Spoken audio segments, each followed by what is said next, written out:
Right, what's going on guys, I'm back with the review of the Nikon D3100 DSLR.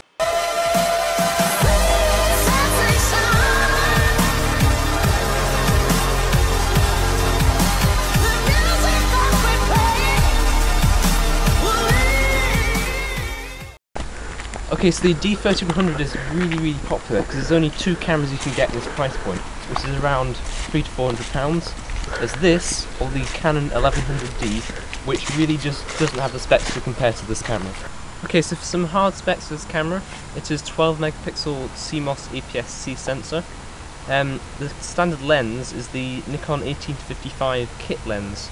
It's actually really nice because it has got the vibration reduction and obviously autofocus, which it's quite a nice standard lens to get the camera. Okay, so the ISO of this camera is up to 12,800, which is set as high 2. For these conditions, probably about 400 or 800 would be alright. It's got a really lovely interface graphically, but you could switch to live view, which you tend not to want to do with these kind of cameras because it's hard to stabilise if your eye isn't up to the eyepiece. Like I said before, 18-55, which gives you a decent amount, and the VR really does help if you need a really sharp shot. Okay, so the buttons are really well placed on this camera. You see all the menu and zooming in and out, live view is really well done. Same on the side, I have autofocus, manual focus, VR. Everything is where you'd expect it, so you don't have to be looking at it. You can just have it up to your face and just feel around for where the buttons are, and it's just exactly where you need it. Go. Okay, so the video recording is really fantastic on this camera. It is in full HD 1080p and 24 frames per second.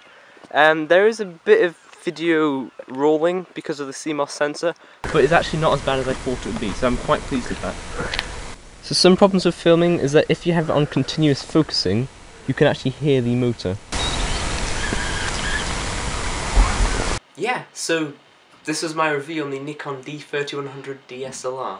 I'm sorry I had to use my Samsung compact camera to film, but now I've got this camera, I can use it for all my new videos and it'll look fantastic. And if you just pause for a second, apart from the laptop fan, there's no external noise from the mic. But I've talked about external mics, you cannot plug one into the Nikon D3100, but as you can hear, it is pretty decent. It's a mono microphone, but it's got a nice quality. I think it runs at 320 bitrate or something like that. But it's really nice. And so, thank you very much for watching my review of the Nikon D3100 DSLR. And I'm just going to leave you some sample shots now, which would be really cool. And they're all taken by me, so don't expect the highest level of quality because I haven't quite got the professional look in my photos. But I'm really trying to get a really good photo sport going with this camera, and hopefully you'll see a lot more photography on my channel. So, see ya.